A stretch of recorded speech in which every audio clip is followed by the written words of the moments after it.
ఆదిత్య హృదయము ఎంతో పవిత్రమైనది. ఆయురార్థము ఆరోగ్యము ఒసగి ఫలప్రదము చేయునది.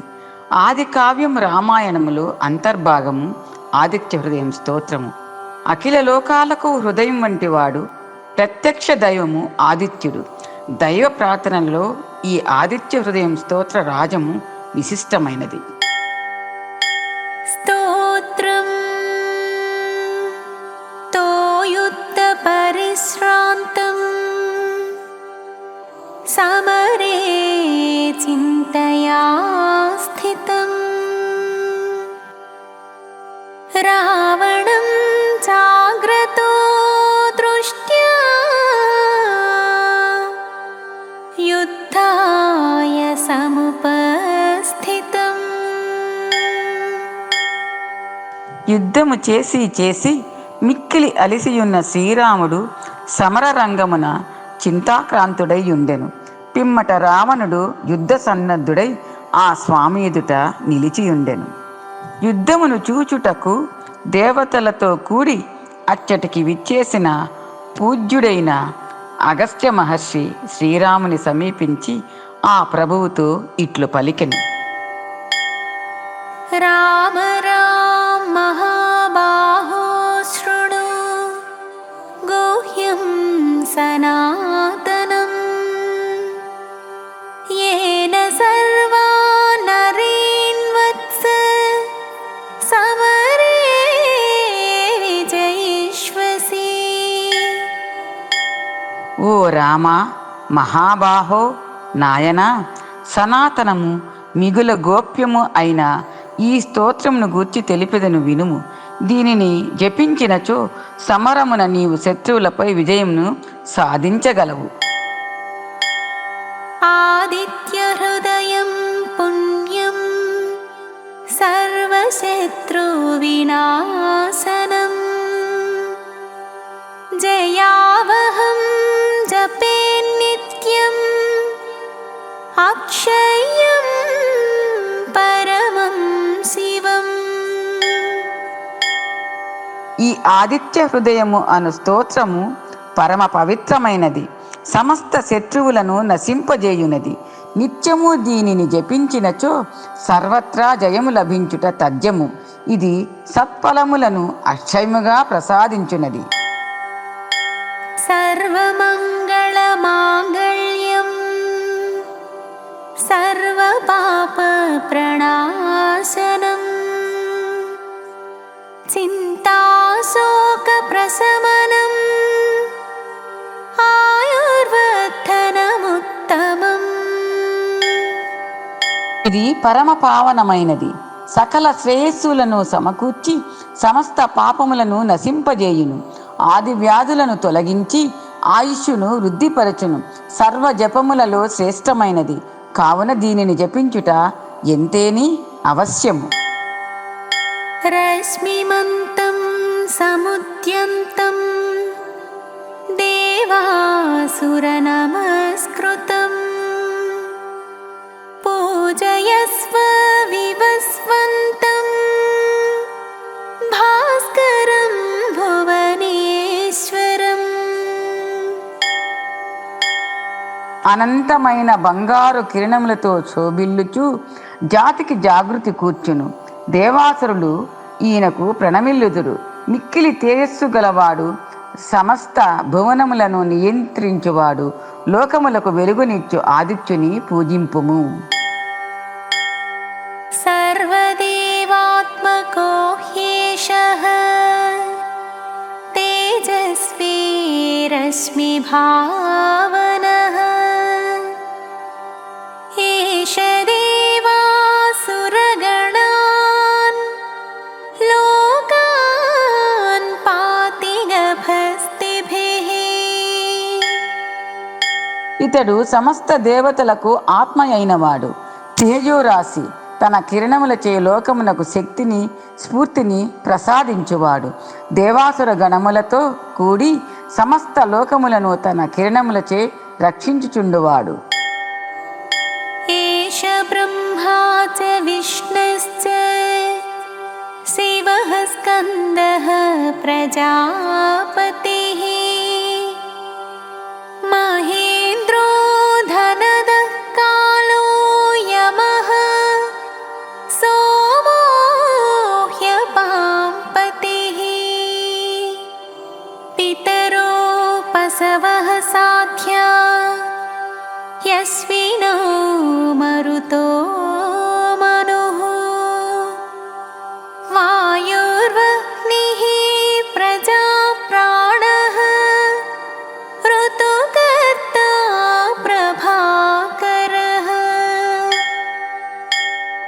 బ్రహ్మ, విష్ణువు, శివుడు, కుమారస్వామి, ప్రజాపతి, దేవేంద్రుడు, కుబేరుడు, కాలస్వరూపుడు, యముడు, చంద్రుడు, వరుణుడు మరియు పితృదేవతలు, వసువులు, సాధ్యులు, అశ్వినీ దేవతలు, మరుత్తులు, మనువు, వాయువు, అగ్ని, ప్రజలు మొదలగు వారి స్వరూపములు అన్నియూ ఇతనివే.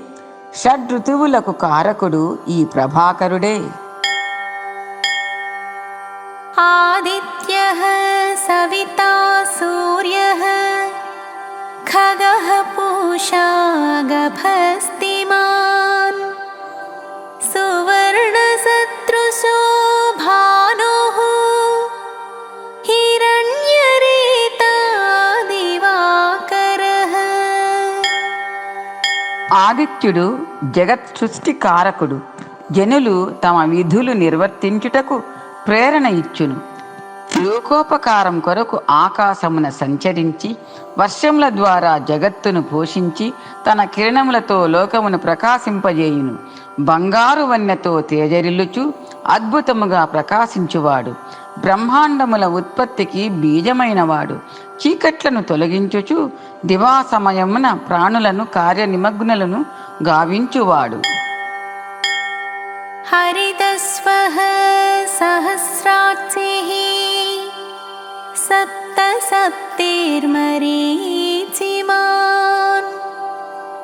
తిమిరో మదనః శంభుస్త్వష్టా మార్తాండాంశుమాన్.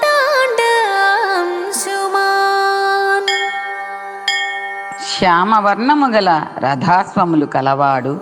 అసంఖ్యాకములైన కిరణములు కలవాడు. సప్త అను పేరు గల రథాస్వము కలవాడు. రథమునకు 7 గుర్రములు కలవాడు. తేజో విధానములైన కిరణములు గలవాడు. చీకట్లను పారుద్రోలువాడు. సుఖములను కూర్చువాడు. సర్వసంహారకుడు. జగత్ ప్రళయమునకు పిమ్మట దానిని మరలా సృజించుటకై ఆవిర్భవించడివాడు. నిరంతరము తన కిరణములతో ప్రకాశించుచుండువాడు. హిరణ్యగర్భః శిశిరస్తపనో భాస్కరో రవిః అగ్నిగర్భోదితేః పుత్రః శంఖః శిశిరనాశనః. బ్రహ్మాండములను తన ఉదరమునందు ధరించువాడు. తాపత్రయములతో బాధపడు వారికి ఆశ్రయమై వాటిని తొలగించుటకు శాంతిని ప్రసాదించువాడు. తరింపజేయువాడు. దివ్యములైన వెలుగులను కూర్చువాడు. సకల లోకములకు స్తుతిపాత్రుడు. దివా సమయమున అగ్నిని గర్భమునందు ధరించువాడు. అదితిదేవికి పుత్రుడుగా అవతరించినవాడు. సాయంకాలమున స్వయముగా శాంతించువాడు. మంచును తొలగించువాడు. వ్యోమనాథస్తమోఖేది పృక్యజుస్సామపారగః ఘనవృష్టిరపాం మిత్రో వింధ్యవీథి ప్లవంగమః. ఆకాశమునకు అధిపతి అయినవాడు. రాహువును ఛేదించు లక్షణము కలవాడు. పూర్వాహ్నమున ఋగ్వేద రూపము, మధ్యాహ్న సమయమున యజుర్వేద రూపమును, సాయం సమయమున సామవేద రూపమునను అలరారుచుండెడివాడు. ఘనముగా వర్షాలను కురిపించువాడు. అందువల్లనే జలములను వర్షింపజేయువాడు అని ఖ్యాతి వహించెను. వింధ్యగిరి మార్గమున అతివేగముగా సంచరించువాడు. అతీపమండలీ మృత్యుః పింగళః సర్వతాపనః కవిర్విశ్వో మహాతేజాః రక్తః సర్వభవోద్భవః.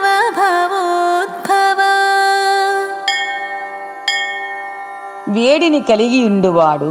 వృత్తాకారమైన బింబము కలవాడు. విరోధులను రూపుమాపుతాడు. ప్రభాత సమయమున పింగళవర్ణము కలిగి ఉండువాడు. మధ్యాహ్న సమయమున సర్వ ప్రాణులను తపింపజేయుచుండువాడు. వ్యాకరణాది సమస్త శాస్త్రముల యందును పండితుడు, విశ్వమును నిర్వహించువాడు, గొప్ప తేజస్సు గలవాడు, సకల ప్రాణుల యందును అనురక్తి కలిగి ఉండువాడు, సమస్త ప్రాణుల ఉత్పత్తికి కారణమైనవాడు. నక్షత్రగ్రహతారాణమధిపో విశ్వభావనః తేజసామపి తేజస్వీ ద్వాదశాత్మన్నమోస్తుతే. నక్షత్రములకు, గ్రహములకు, తారలకును అధిపతి అయినవాడు, విశ్వస్థితికి హేతువు, అజ్ఞాది తేజస్సులకు మించిన తేజస్సు గలవాడు, 12 రూపములతో విలసిల్లువాడు, ఈ నామములతో ప్రసిద్ధికెక్కిన సూర్యభగవానుడా నీకు నమస్కారం. నమః పూర్వాయ గిరయే పశ్చిమాయాత్రయే నమః జ్యోతిర్గణానాం పతయే దినాధిపతయే నమః. స్వామి, నీవు పూర్వగిరియందును పశ్చిమగిరియందును విలసిల్లుచుండువాడవు. గ్రహములకు, నక్షత్రములకు, దివారాత్రములకు అధిపతివి. ఉపాసకులకు జయము అనుగ్రహించునట్టి ఓ సూర్యభగవానుడా నీకు నమస్కారం. జయాయ జయభద్రాయ హరియస్యాయ నమో నమః. నమో నమః సహస్రాంశో ఆదిత్యాయ నమో నమః. జయములను శుభములను చేకూర్చువాడవు. శ్యామవర్ణము గల రథాశ్వములు కలవాడవు. వేల కొలది కిరణములు కలవాడవు. అదితి పుత్రుడవైన ఓ సూర్యభగవానుడా నీకు నమస్కారం. నమ ఉగ్రాయ వీరాయ సారంగాయ నమో నమః. నమః పద్మప్రబోధాయ మార్తాండాయ నమో నమః. నిన్ను ఉపాసించని వారికి నీవు భయంకరుడవు. ప్రాణులకు శక్తిని ప్రసాదించువాడవు. శీఘ్రముగా ప్రయాణించువాడవు. పద్మములను వికసింపజేయువాడవు. జగత్ ప్రళయమునకు పిమ్మట మరలా సృజించుటకై ఆవిర్భవించునట్టి ఓ సూర్య భగవానుడా నీకు నమస్కారం. బ్రహ్మేశానాచ్యుతేశాయ సూర్యాయాదిత్యవర్చసే భాస్వతే సర్వభక్షాయ రౌద్రాయ వపుషే నమః. బ్రహ్మ, విష్ణు, మహేశ్వరులకు ప్రతీకవు. దివ్య తేజస్సంపన్నుడవు. కాంతికి నిధి అయిన వాడవు. ప్రళయకాలమున లయకారకుడవు. అందువలన రుద్రరూపుడవైన ఓ సూర్య భగవానుడా నీకు నమస్కారము. తమోజ్ఞాయ హిమజ్ఞాయ శత్రుజ్ఞాయామితాత్మనే కృతజ్ఞజ్ఞాయ దేవాయ జ్యోతిషాం పతయే నమః. తమస్సును రూపుమాపువాడవు. జడత్వమును శీతలత్వమును నశింపజేయువాడవు. నిన్ను ఆశ్రయించిన వారి శత్రువులను సంహరించువాడవు. పరమాత్మ స్వరూపుడవు.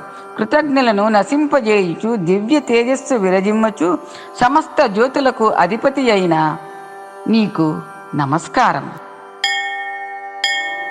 తప్తాచామేకరాభాయ వహ్నయే విశ్వకర్మణే సమస్తమోభినిజ్ఞాయ రవయే లోకసాక్షిణే. బంగారము వంటి వన్నె కలవాడవు. ఆహుతులను గ్రహించువాడవు. సర్వ జగత్కర్తవు. తమస్సులను పారద్రోలు వాడవు. ప్రకాశ స్వరూపుడవు. జగత్తున జరిగడి సర్వజనుల కర్మలకు సాక్షి అయిన వాడవు కనుక ఓ భాస్కరుడా నీకు నమస్కారం.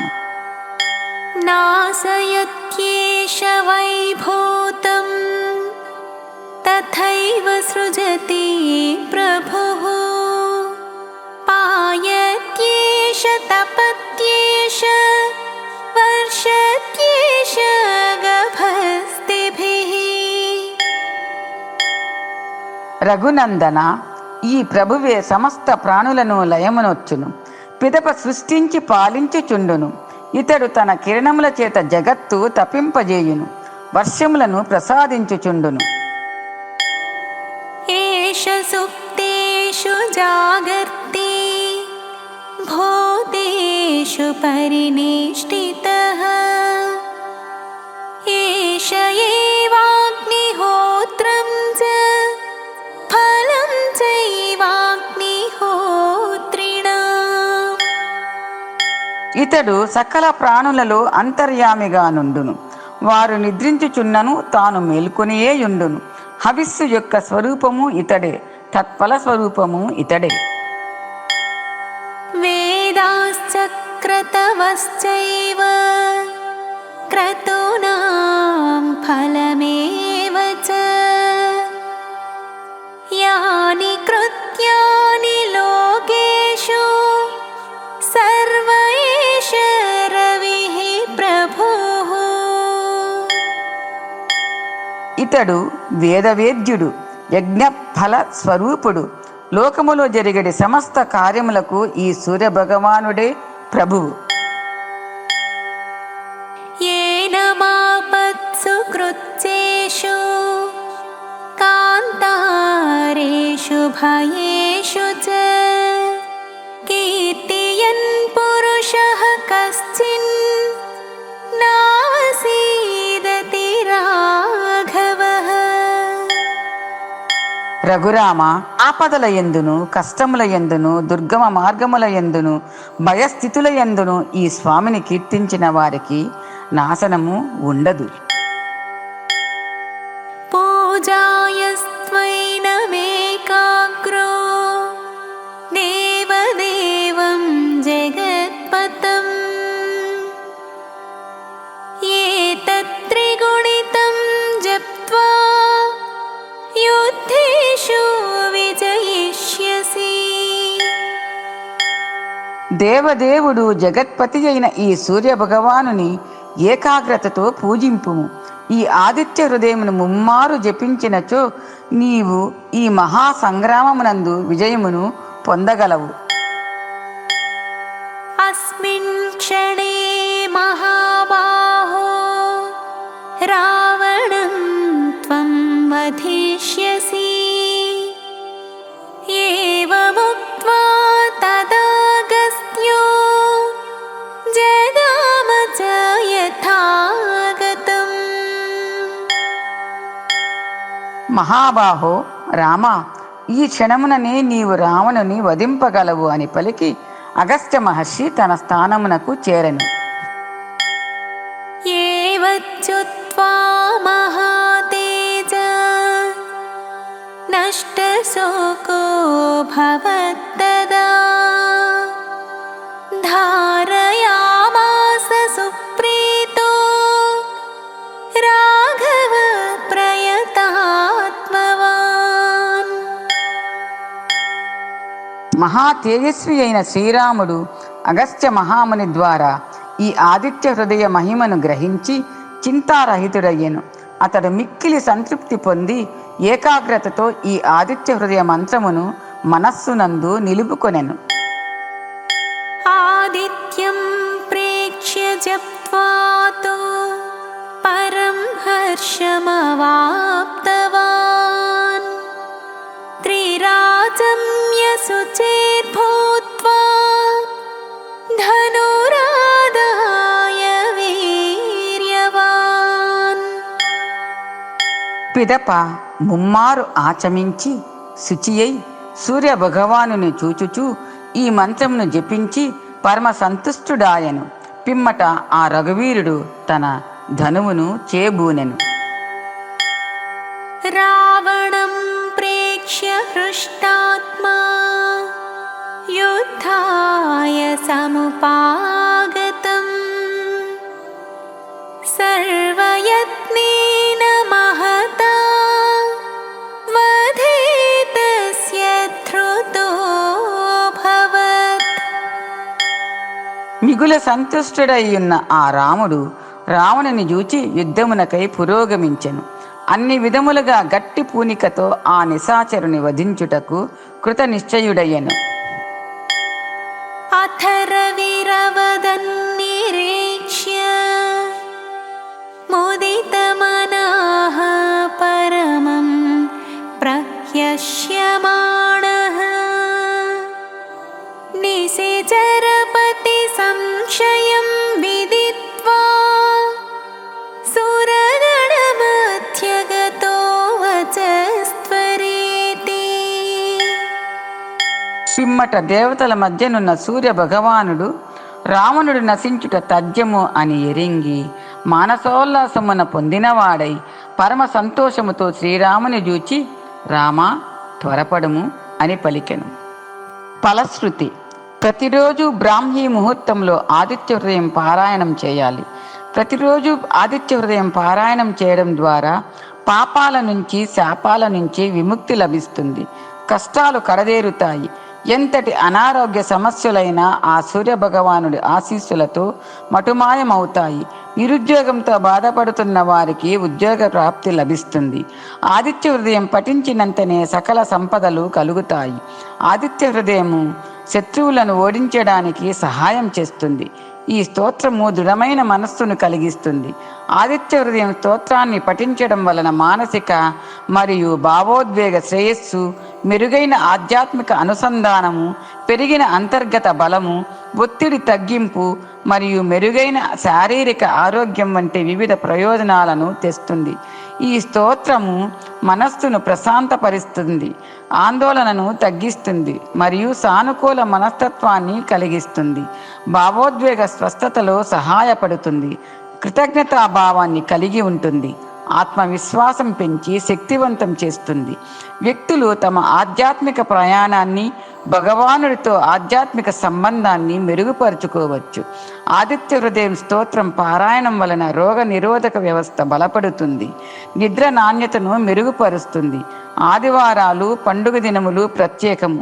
ఈ స్తోత్రాన్ని పఠించడం వల్ల సూర్యదేవుడు, శ్రీరాముడు మరియు అగస్త్య మహర్షి అనుగ్రహం లభిస్తుంది. జై శ్రీ సూర్యనారాయణ.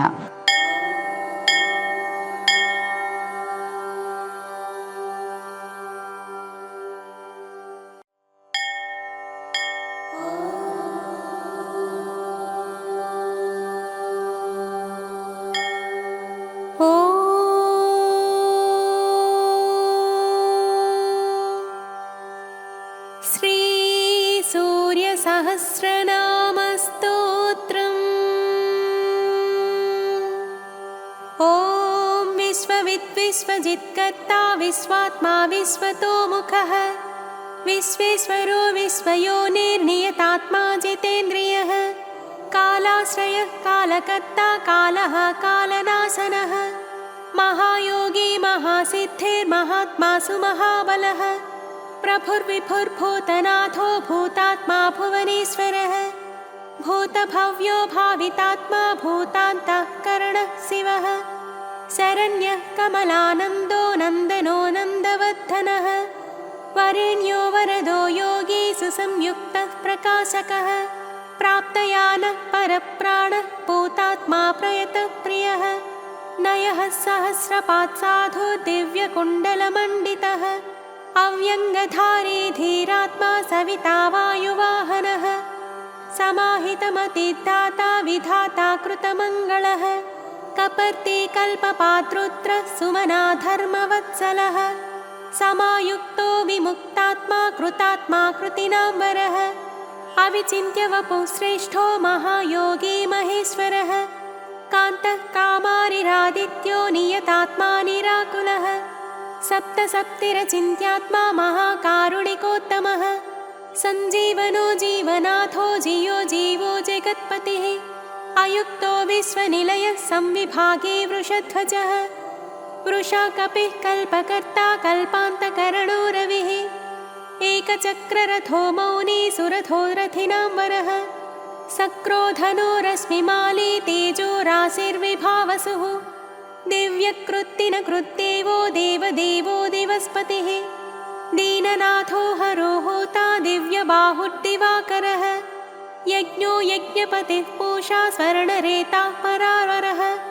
परापरज्ञस्तरणीरंशुमाली मनोहरः प्राज्ञः प्राज्ञपतिः सूर्यः सविता विष्णुरंशुमान् सदा गतिर्गन्धवहो विहितो विधुरासुगः पतङ्गः पतगः स्थाणुर्विहङ्गो विहगोवरः हर्यश्वो हरिताश्वश्च हरिदश्वो जगत्प्रियः त्र्यम्बकः सर्वदमनो भावितात्माभिषग्वरः आलोककृल्लोकनाथो लोकलोकनमस्कृतः कालः कल्पान्तको वह्निस्तपनः सम्प्रतापनः विलोचनो विरूपाक्षः सहस्राक्षः पुरन्दरः सहस्ररश्मिर्मिहिरो विविधाम्बरभूषणः खगः प्रतद्दनो धन्यो हयगो वाग्विशारदः श्रीमान् शशिशिरो वाग्मी श्रीपतिः श्रीनिकेतनः श्रीकण्ठः श्रीधरः श्रीमान् श्रीनिवासो वसुप्रदः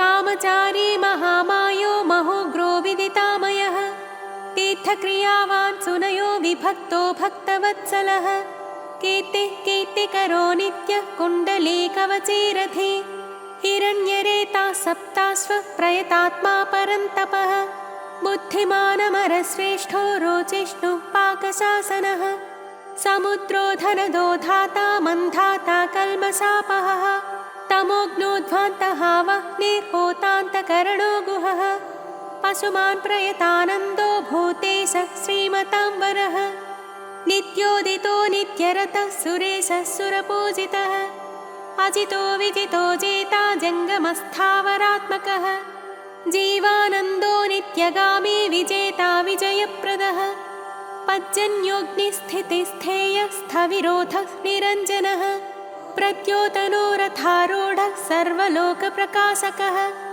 ध्रुवो मेषी महावीर्यो हंसः संसारतारकः सृष्टिकर्ता क्रियाहेतुर्मार्तण्डो मरुतां पतिः मरुत्वान्दहनस्त्वष्टा भगो भर्गोर्यमा कपिः वरुणेशो जगन्नाथः कृतकृत्यः सुलोचनः विवस्वान् भानुमान् कार्यः कारणस्तेजसां निधिः असङ्गगामी तिग्मांसुर्घर्मां सुर्दीप्तदीधितिः सहस्रदीधित्थिप्रज्ञः सहस्रांशुद्दिवाकरः गभस्तिमान् दीधितिमान् स्रग्वी मणिकुलद्युतिः भास्करः सुरकार्यज्ञः सर्वज्ञस्तीक्ष्णदीधितिः सुरज्येष्ठः सुरपतिर्बहुज्ञो वचसां पतिः तेजोनिधिर्बृहत्तेजा बृहत्कीर्तिर्बृहस्पतिः अहिमानोजितो धीमानामुक्तः कीर्तिवर्धनः महावैद्यो गणपतिर्धनेशो गणनायकः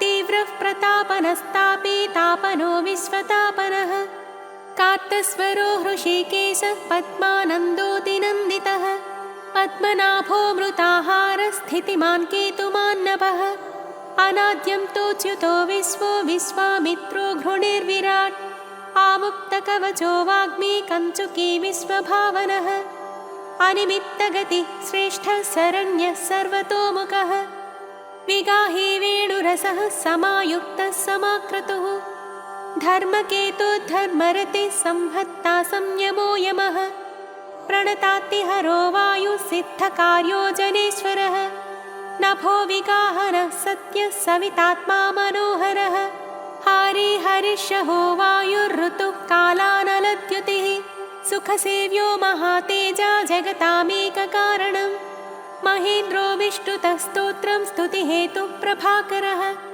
सहस्रकर आयुष्मान् रोगदः सुखदः सुखी व्याधिः सुखदः सौख्यं कल्याणं कलतां वरः आरोग्यकारणं सिद्धिर्वृद्धिर्वृत्तिर्बृहस्पतिः हिरण्यरेता आरोग्यं विद्वान् भ्रत्नो बुधो महान् प्राणवान् धृतिमान् घर्मो घर्मकर्ता रुचिप्रदः सर्वप्रियः सर्वसः सर्वशत्रुविनाशनः प्रांसुर्विद्योतनोद्योतः सहस्रकिरणकृते केयूरीभूषणोद्भासी भासितो भासनो नलः शरण्यार्तिहरो होता खग्द्योतः खगसत्तमः सर्वद्योतो भवद्योतः सर्वद्युतिकरो मतः कल्याणः कल्याणकरः कल्यकरः कविः कल्याणकृत्कल्यवपुः सर्वकल्याणभाजनम् शान्तिप्रियः प्रसन्नात्मा प्रशान्तः प्रशमप्रियः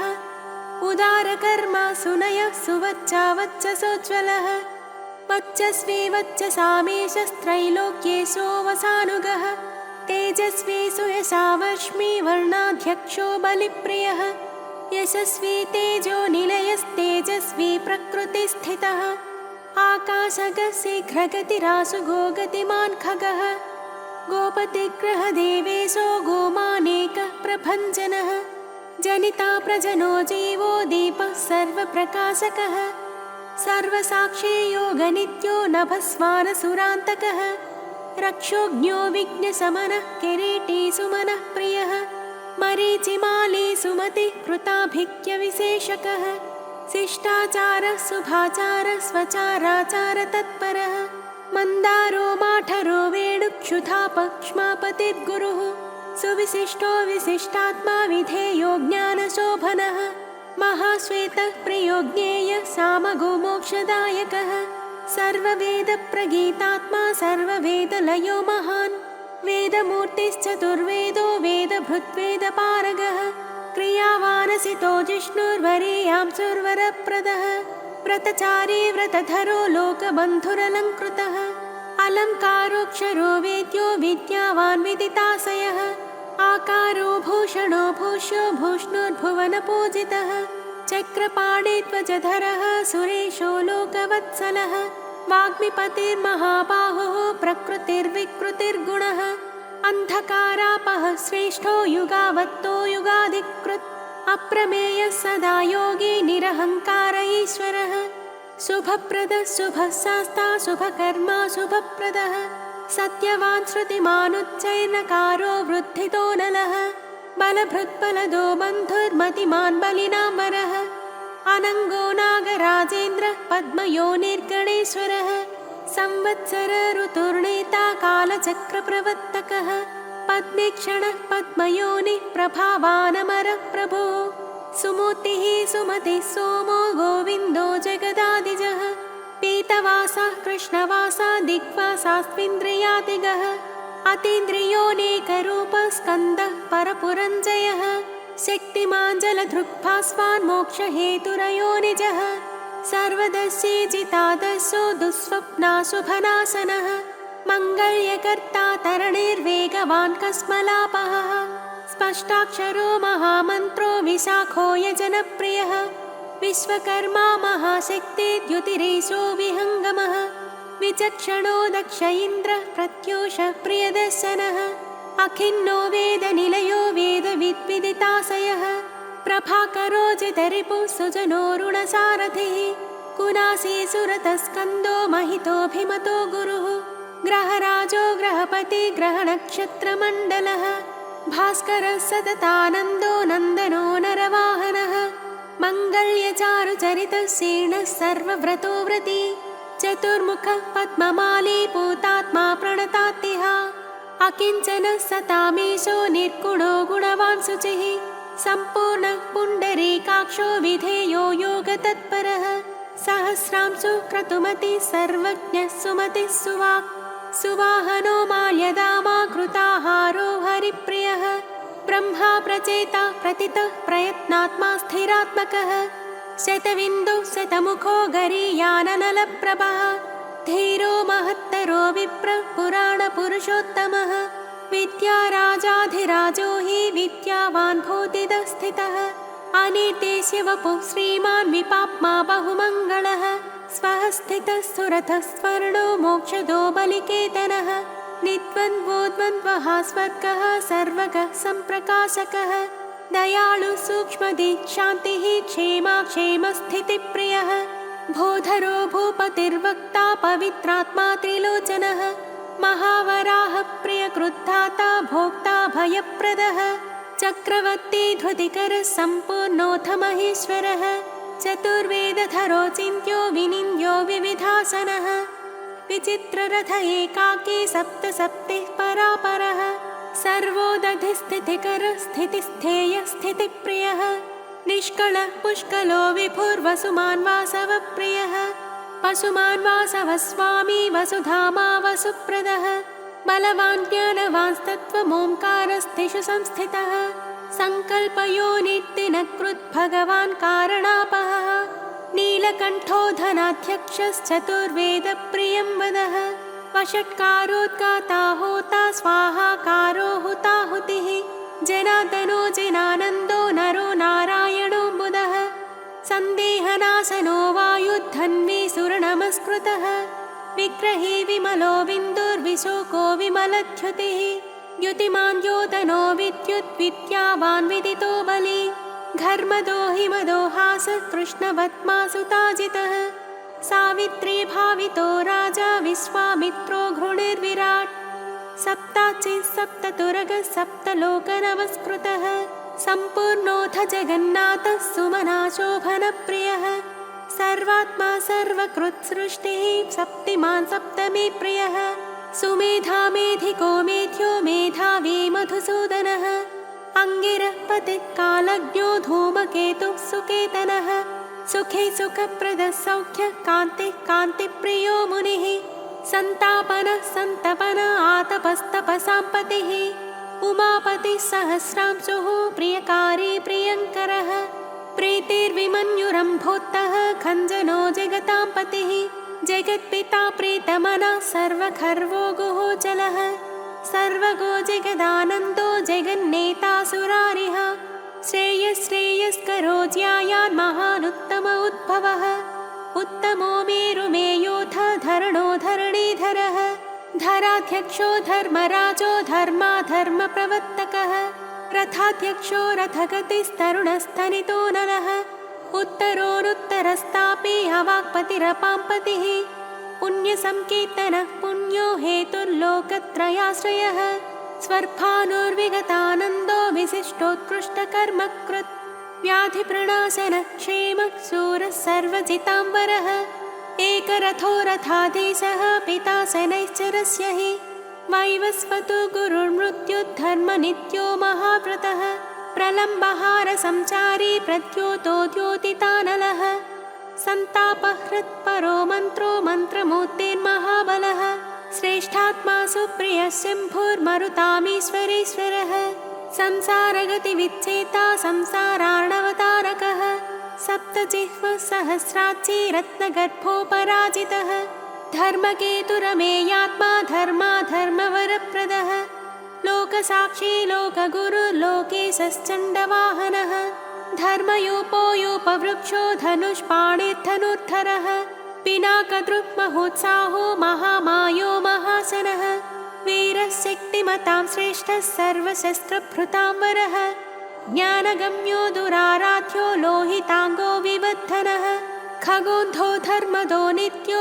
धर्मकृच्चित्रविक्रमः भगवानात्मवान् मन्त्रस्त्रक्षरो नीललोहितः एकोनेकस्त्रयी कालः सविता समितिञ्जयः साङ्गधन्वानलो भीमः सर्वप्रहरणायुधः सुकर्मा परमेष्ठे च नाकपाले दिवि स्थितः वदान्यो वासुकिर्वैद्या आत्रेयोऽथ पराक्रमः द्वापरः परमोदारः परमो ब्रह्मचर्यवान् उदीच्य वेशो मुकुटी पद्महस्तो हिमां शुभृत् सितः प्रसन्नवदनः पद्मोदरणिभाननः सायं दिवा दिव्यवपुरनित्येशो महालयः महारथो महानेशेषः सत्वरजस्तमः धृतातपत्रप्रतिमो विमर्शे निर्णयस्थितः अहिंसकः शुद्धमतिरद्वितीयो विवर्धनः सर्वदो धनदो मोक्षो विहारी बहुदायकः चारुरात्रिहरो नाथो भगवान् सर्वगोव्ययः मनोहरवपुः शुभ्रः शोभनः सुप्रभावनः सुप्रभावः सुप्रतापः सुनेत्रो दिग्विदिक्पतिः राज्ञी प्रियशब्दकरो ग्रहे शस्तिमिरापहः सैंहिकेयरिपुर्देवो वरदो वरनायकः चतुर्भुजो महायोगी योगीश्वरपतिस्तथा अनादिरूपोदितिजो रत्नकान्तिः प्रभामयः जगत्प्रदीपो विस्तीर्णो महाविस्तीर्णमण्डलः एकचक्ररथस्वर्णरथस्वर्णशरीरधृक् निरालम्बो गगनगो धर्मकर्मप्रभावकृत् धर्मात्मा कर्मणां साक्षी प्रत्यक्षः परमेश्वरः मेरुसेवी सुमेधावी मेरुरक्षाकरो महान् आधारभूतो रतिमांस्तथा च धनधान्यकृत् पापसन्तापहर्ता च मनोवाञ्छितदायकः रोगहर्ता राज्यदायी रमणीयगुणो नृणी कालत्रयानन्तरूपो मुनिवृन्दनमस्कृतः सन्ध्यारागकरः सिद्धः सन्ध्यावन्दनवन्दितः साम्राज्यदाननिरतः समाराधनतोषवान् भक्तदुःखक्षयकरो भवसागरतारकः भयापहत्ता भगवानप्रमेयपराक्रमः मनुस्वामी मनुपतिर्मान्यो मन्वन्तराधिपः इति श्रीभविष्यपुराणे सप्तमकल्पे श्रीभगवत्सूर्यस्य सहस्रनामस्तोत्रम्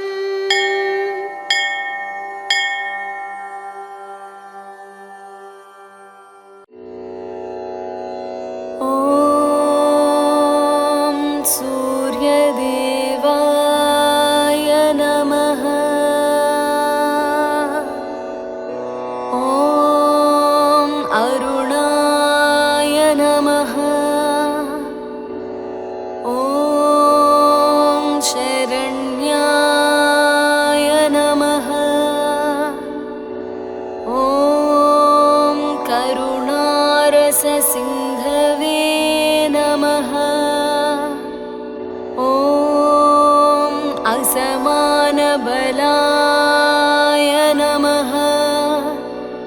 ॐ आर्तरक्षकाय नमः। ॐ आदित्याय नमः। ॐ आदिभूताय नमः।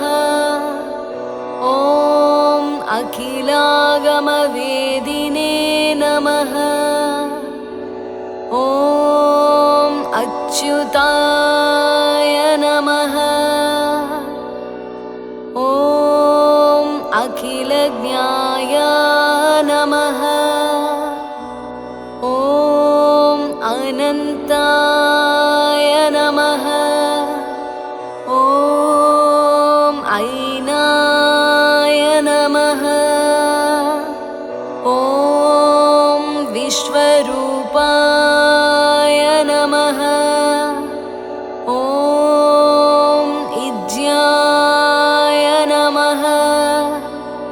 ॐ इन्द्राय नमः।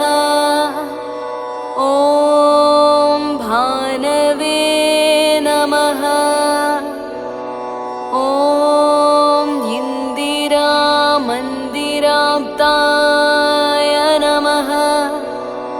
ॐ वन्दनीयाय नमः। ॐ ईशाय नमः। ॐ सुप्रसन्नाय नमः। ॐ सुशीलाय नमः। ॐ सुवर्चसे नमः। ॐ वसुप्रदाय नमः। ॐ वसवे नमः। ॐ वासुदेवाय नमः। ॐ उज्ज्वलाय नमः। ॐ उग्ररूपाय नमः। ॐ ऊर्ध्वगाय नमः। ॐ विवस्वते नमः।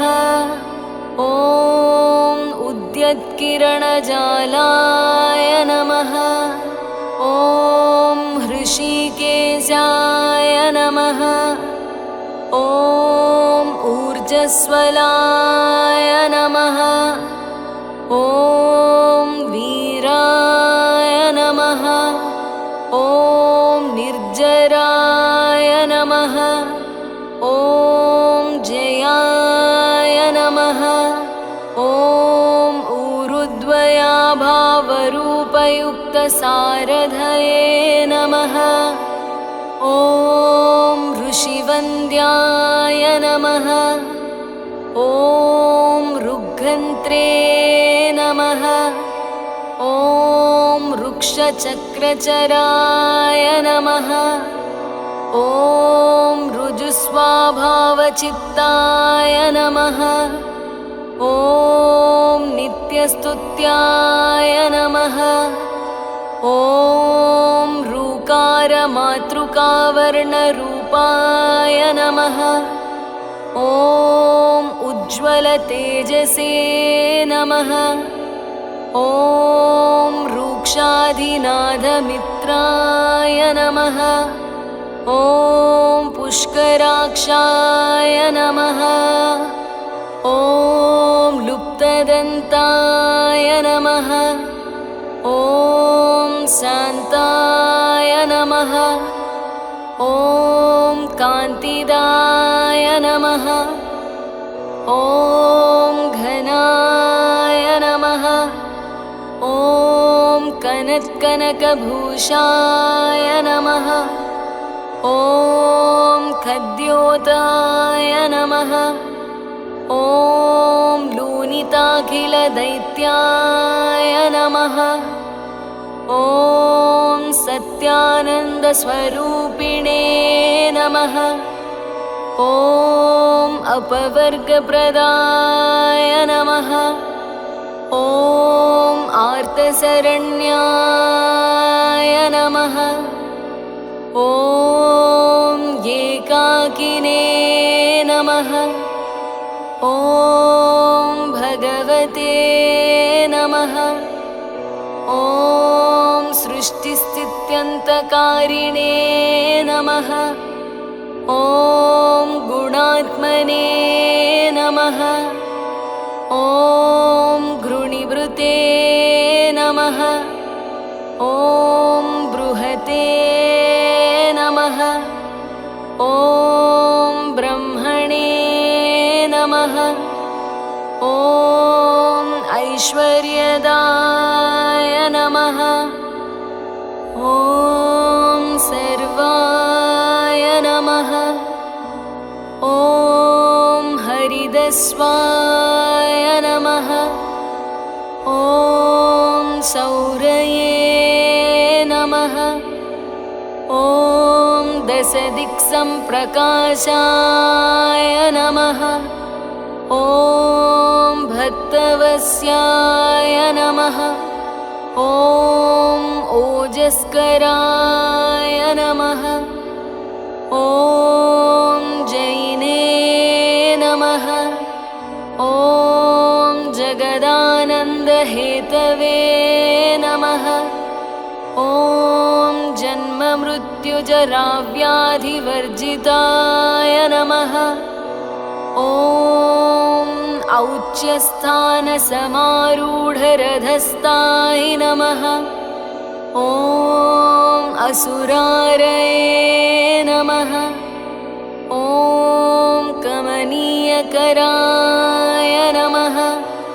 ॐ अब्जवल्लभाय नमः। ॐ अन्तर्बहिप्रकाशाय नमः। ॐ अचिन्त्याय नमः। ॐ आत्मरूपिणे नमः। ॐ अच्युताय नमः। ॐ अमरेशाय नमः। ॐ परस्मै ज्योतिषे नमः। ॐ अहस्कराय नमः। ॐ रवये नमः। ॐ हरये नमः। ॐ महात्मने नमः। ॐ तरुणाय नमः। ॐ वरेण्याय नमः। ॐ ग्रहाणां पतये नमः। ॐ भास्कराय नमः। ॐ आदिमध्यान्तरहिताय नमः। ॐ सौख्यप्रदाय नमः। ॐ सकलजगतां पतये नमः। ॐ सूर्याय नमः। ॐ कवये नमः। ॐ नारायणाय नमः। ॐ परेशाय नमः। ॐ तेजोरूपाय नमः। ॐ श्रीं हिरण्यगर्भाय नमः। ॐ ह्रीं सम्पत्कराय नमः। ॐ ऐं इष्टार्थदाय नमः। ॐ अनुप्रसन्नाय नमः। ॐ श्रीमते नमः। ॐ श्रेयसे नमः। ॐ भक्तकोटिसौख्यप्रदायिने नमः। ॐ निखिलागमवेद्याय नमः। ॐ नित्यानन्दाय नमः। ॐ श्री सूर्यनारायणाय